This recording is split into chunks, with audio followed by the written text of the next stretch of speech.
If it weren't for the work of a muckraking journalist more than a century ago, the Federal Food and Drug Administration, the FDA, might never have existed.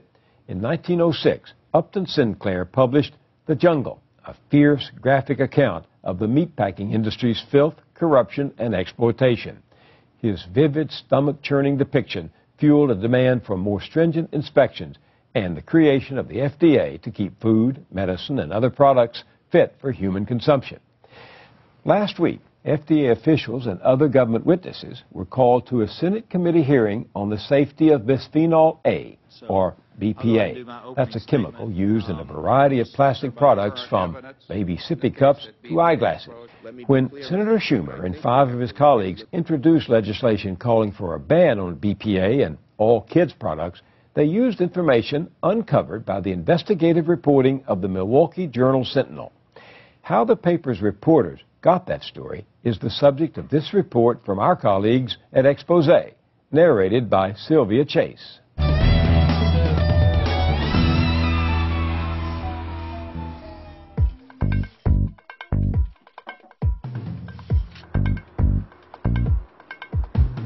Plastic. It's in almost everything.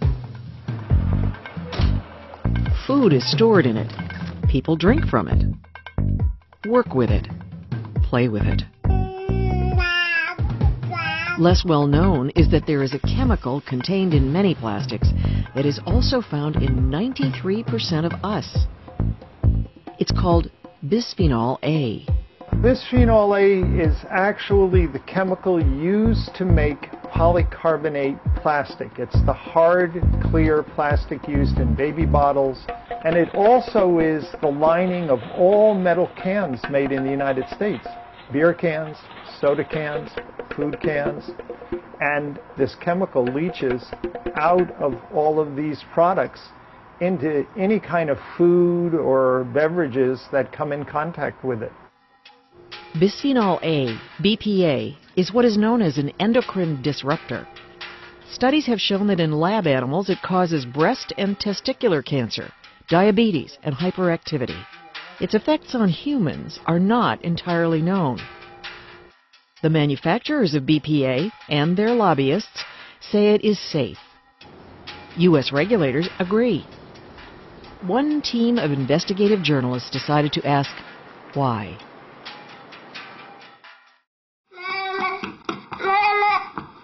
You call me when you're done. Suzanne Rust is a science reporter with the Milwaukee Journal-Sentinel. When I was a graduate student, I read this article in the New Yorker. The theory was that there were chemicals in the environment that were somehow messing with the reproductive system. And then I got into journalism, and suddenly these science stories kept coming across my desk. The managing editor of my paper was really excited about one of the stories I had written. It was on this chemical bisphenol A. And he was like, "You interested in this?" And I said, "Yeah."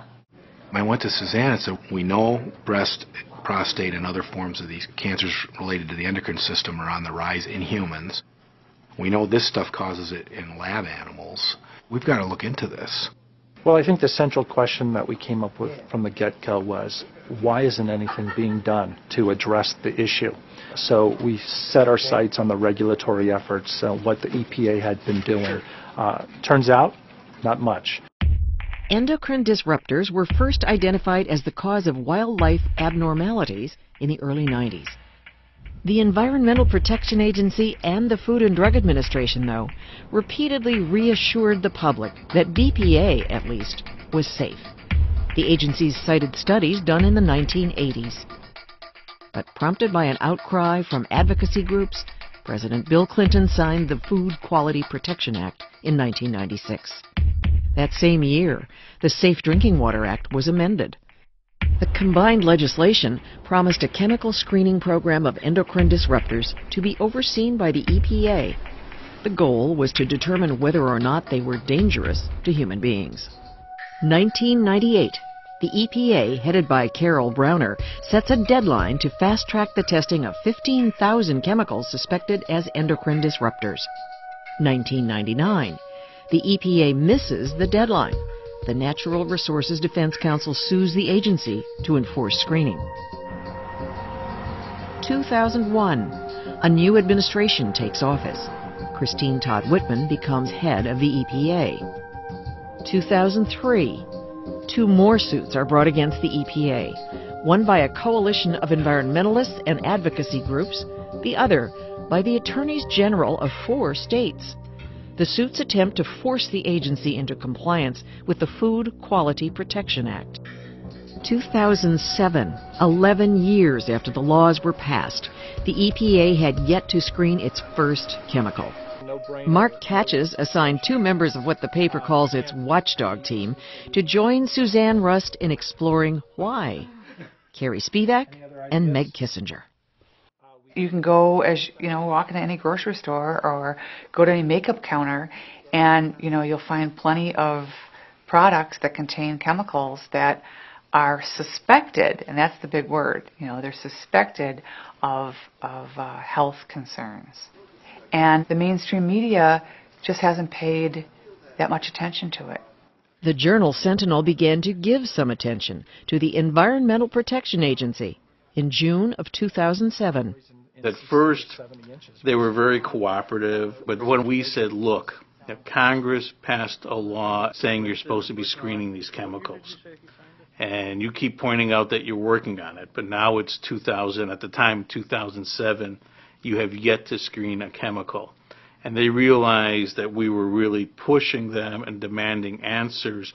They got much more difficult to deal with. Stephen Johnson is the head of the EPA. The paper would report he declined repeated requests for an interview.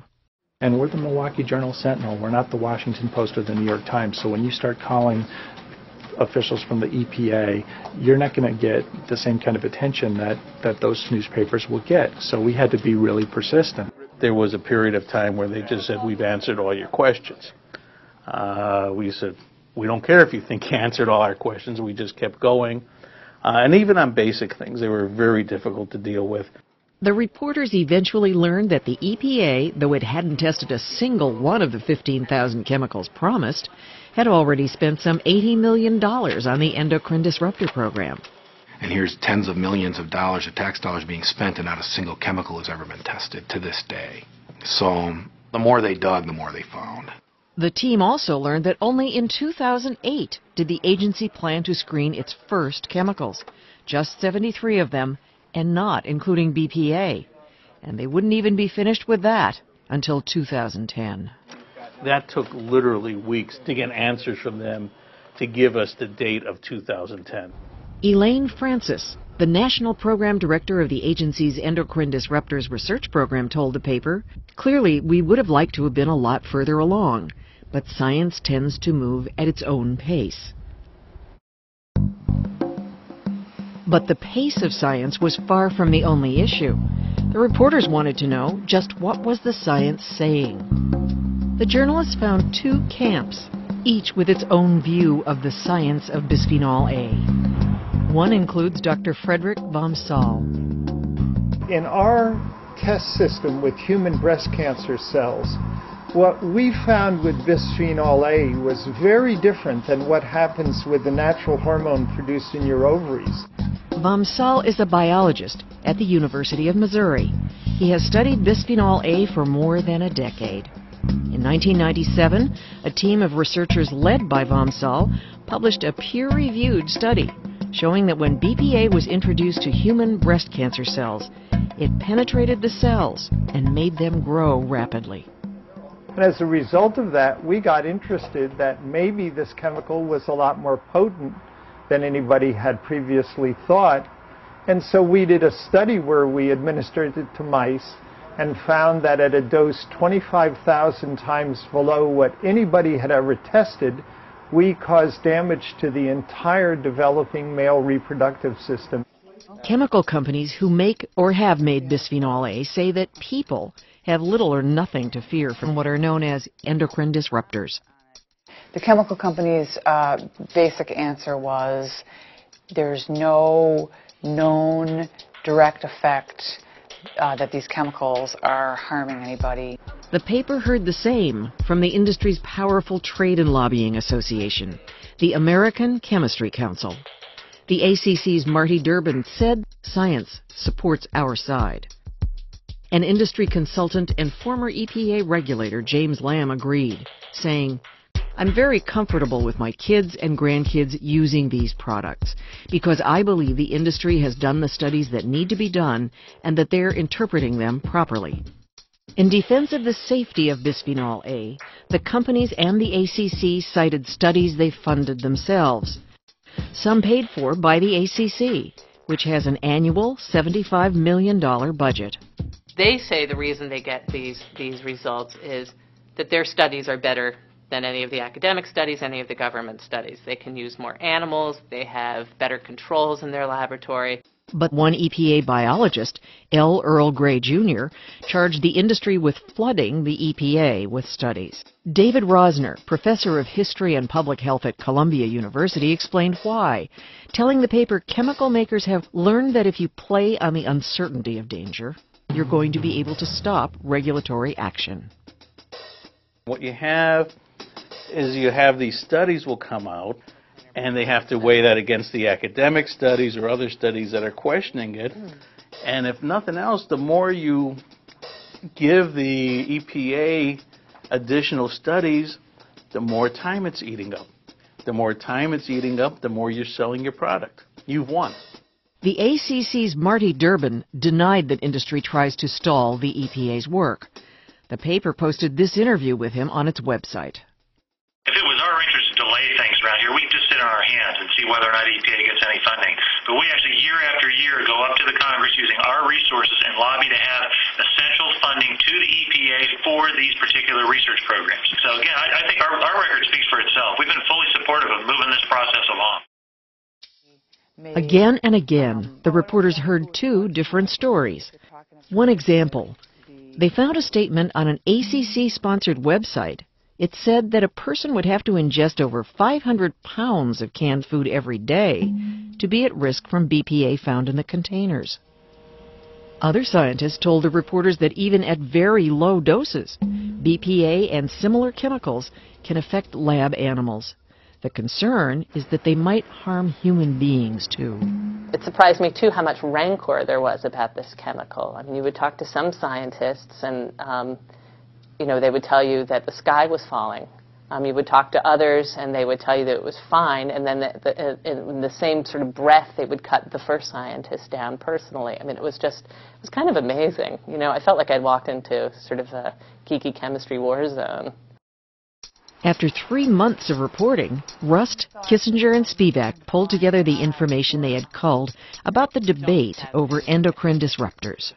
And I remember we had a couple of stories sketched out, and we were pretty happy with them. And it was really basically saying there's all these chemicals out there, government's not testing them as they promised they would.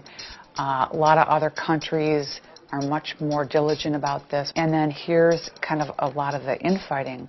So we turn these stories in, and we're all excited and kind of like, oh, okay, well, that's a wrap. And not at all. We called into Mark Ketch's office and basically got our fannies handed to us on a platter. And he just said, you're not there yet. So we were crushed. I talked to somebody earlier. The story was at an impasse. The editors wanted more work, more investigation, more examination of the science. We realized that the story would have a lot more authority if we went back and looked at all of the studies that had been done and really tried to conclusively show, is this a problem or is it not? Before she had become a journalist, Suzanne Rust had been a graduate student in biological anthropology. Now the paper would call on her experience with scientific methodology. I'm not intimidated by scientific studies, right? I'm not afraid to read a methods section. I'm not afraid to read a results section. I had enough sort of background in endocrinology where I was fairly familiar with the terms they were using. So Mark was like, well, why don't we just do our own analysis? And so he turned to Suzanne and said, do you think you could do this analysis? Yeah, she thought she could.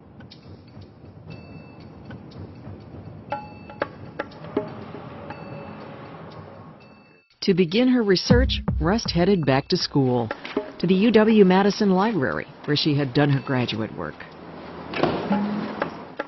I searched for bisphenol A, looking for those criteria which I had initially set out for myself, and for live laboratory animals with spines.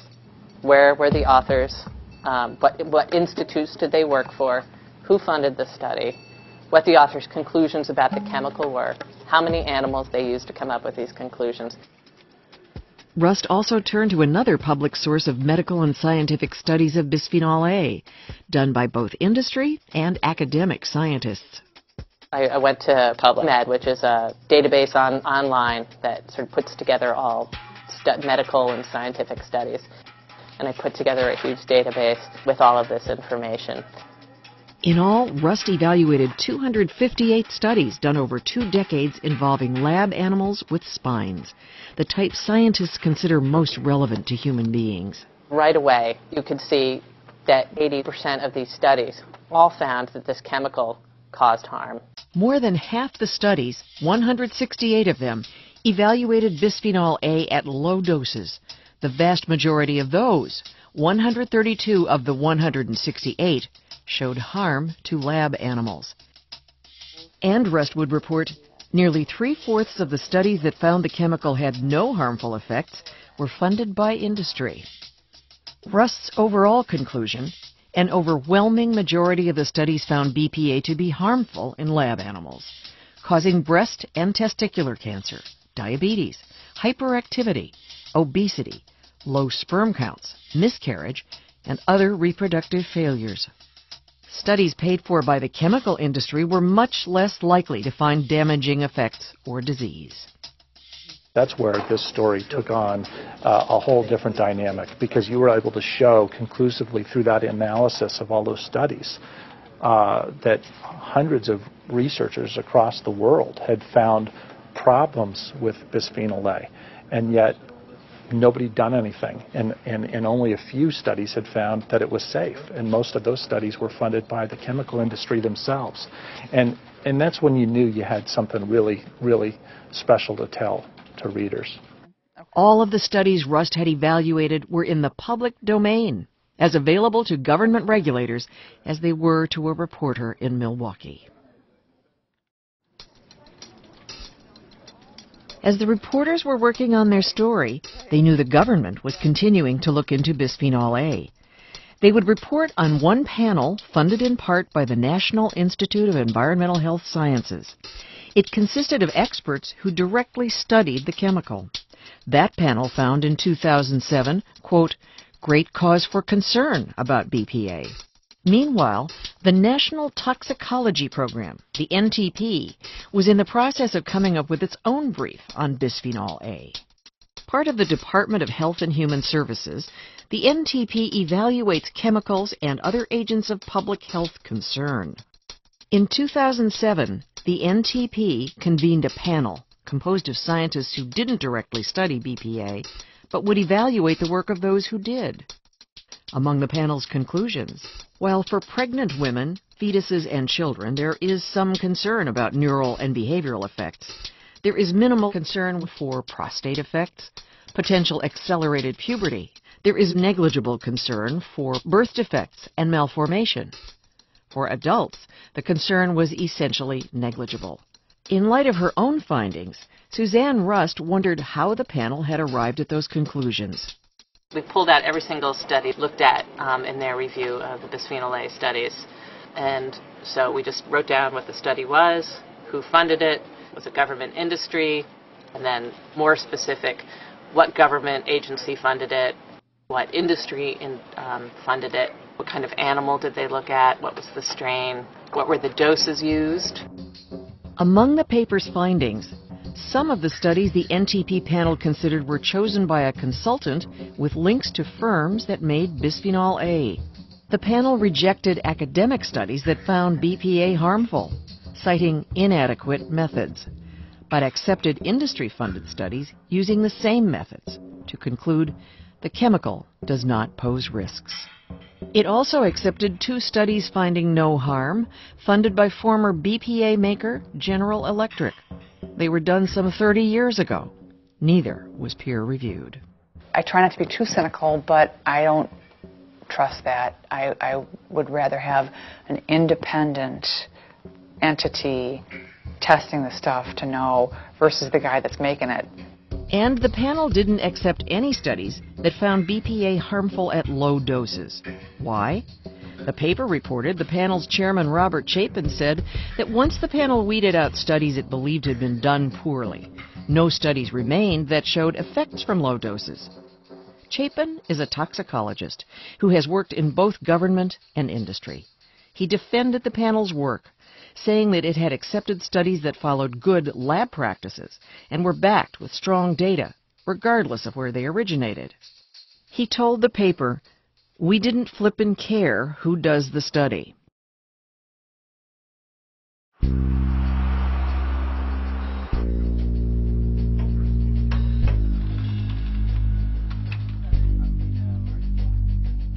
In November 2007, the reporters rolled out a two-part series entitled Chemical Fallout.